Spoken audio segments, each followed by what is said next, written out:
I'm Carlos Eduardo, and today I want to talk directly to Cowboys fans about a moment that feels small on the surface, but could end up defining the direction of this franchise far more than most people realize.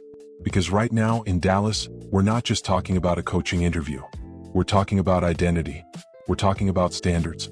We're talking about whether the Cowboys are serious about fixing what has held them back when it matters most. The Dallas Cowboys can officially interview Brian Flores for defensive coordinator starting Wednesday, and if you're a Cowboys fan, you should be paying very close attention to what happens next. Let's start with the facts because facts matter here. The Cowboys moved quickly after parting ways with Matt Eberflus, who lasted just one season as defensive coordinator. No dragging it out. No hesitation. Dallas immediately lined up interviews with Durant Jones from Minnesota, Ephraim Banda from Cleveland, and Jim Leonard from Denver. They even tried to speak with Jeff Ulbrich in Atlanta, but that request was denied. So the message from the front office is clear. They know last season wasn't good enough defensively. They know the standard slipped. And they know they can't afford another miss. Now here's where things get interesting. Brian Flores becomes available on Wednesday. His contract with Minnesota expires, and unless something unexpected happens, he's free to talk to anyone. And from my perspective, that changes the entire conversation. Because Brian Flores isn't just another name on a list. He's a tone setter. He's a culture builder. And he's one of the best defensive minds in football when it comes to scheming pressure and maximizing talent. If I'm being honest with Cowboys fans, this feels like the kind of opportunity Dallas doesn't always take advantage of. And that's why this moment matters. This is the Dallas Cowboys. This is America's team. This is a franchise built on defense, toughness, and intimidation long before it was built on highlight reels. When you think about Cowboys history, you think about Tom Landry standing on the sideline with that fedora, building a dynasty on discipline and innovation. You think about Roger Staubach leading with calm confidence. You think about Emmitt Smith grinding defenses into dust. Troy Aikman delivering under pressure. Michael Irvin imposing his will. Those teams didn't just win because they had stars. They won because they dictated terms. That's what's been missing. Now let's talk about the present-day Cowboys because this roster is not empty. Not even close. Dak Prescott is still the quarterback. CeeDee Lamb is one of the most dangerous receivers in football. Micah Parsons is a generational defensive talent. Trayvon Diggs, when healthy, is a game-changer on the outside. But football isn't played on paper. It's played on Sundays against elite competition, when adjustments matter and weaknesses get exposed. And in 2025, the Cowboys' defense had a very clear weakness.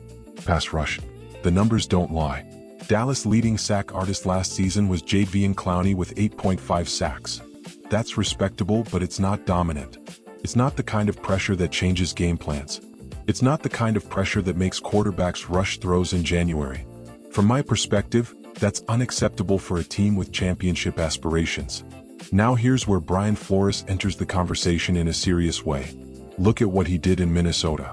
The Vikings didn't have a dominant edge rusher either. Their sack leader was Dallas Turner with 8 sacks. Yet somehow that defense finished third in yards allowed and seventh in points surrendered. That doesn't happen by accident. That happens because of scheme, timing, disguise, and aggression. Flores is known for confusing quarterbacks, sending pressure from unexpected places, and forcing offenses to beat him mentally, not just physically. And that's exactly what Dallas has been missing. What I see on this roster is a defense with elite building blocks but inconsistent execution. Micah Parsons is at his best when he's unleashed, not boxed into predictability. Trayvon Diggs thrives when quarterbacks are rushed and forced into bad decisions. Even the secondary as a whole looks different when pressure arrives on time. In my opinion, Flores could unlock that. Now, let me be very clear about something. This is not a guarantee. This is not an announcement. This is not me saying Brian Flores will be the next defensive coordinator. This is me saying he should be. There's a difference. Because Dallas has options. They've already interviewed capable coaches. They could decide continuity or familiarity matters more. They could go younger. They could go safer. But safe hasn't won this franchise a Super Bowl since the 1990s. And Cowboys fans know that. Every year the expectations are sky high. Every year AT&TStadium fills up with belief, with noise, with energy. Jerry World becomes a spectacle, a statement, a reminder of what this brand represents. And every year when January arrives, the margin for error disappears. That's when coaching matters most. That's when adjustments matter most. That's when defenses either rise or get exposed.